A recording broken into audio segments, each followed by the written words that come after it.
Hello ल है म चाहिँ आज भन्दा नभन्दा है बिमारी अवस्थामा पनि आइपुगेँ आग्रा है।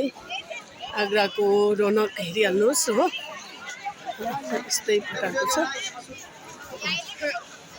यो चाहिँ ताजमहल है, मुगल इम्पायर भन्दा नभन्दा आइपुगेँ है। धेरै रमाइलो लाग्यो। एक्चुअली नानीको झाँसीमा कलेजको लागि आएको थियो, र मनमा होइन आज बिहानै एक प्रकारले अब कतै आग्रा पो जाउँ कि भन्ने सपना रहेर सोचे पनि आए पनि है, आउन पनि सकेँ है। बिमारी छु, ज्वरो आइरहेछ, घाँटी दुखिरहेछ है, अनुहार पनि स्वेलिङ भएको जस्तै छ है।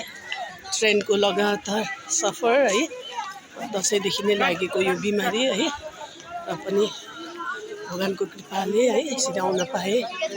यहाँको रौनकहरू यस्तै छ है, धेरै इन्ट्रेस्टिङ। फोटो खिच्दै रहेछ हो, अड्किनु पऱ्यो। सो हाम्रो गाइड चाहिँ यहाँ चाहिँ हाम्रो फोटोग्राफर चाहिँ उहाँ हुनुहुन्छ है। उहाँले चाहिँ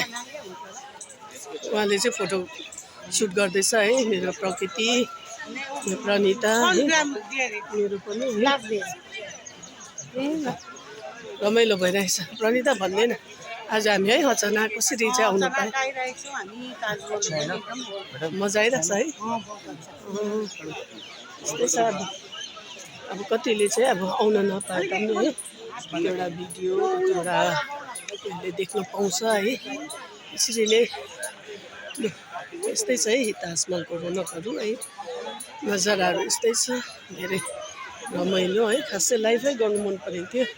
मेरो कतिवटा नेटवर्क, कतिवटा फोनको ब्याट्री, फोनको स्पेस कम्ती भएर चाहिँ यस्तै भइरहेछ।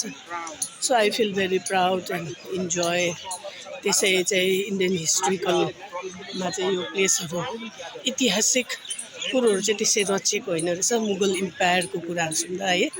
So anyway enjoy, have a nice day सबैलाई, बाइ बाइ।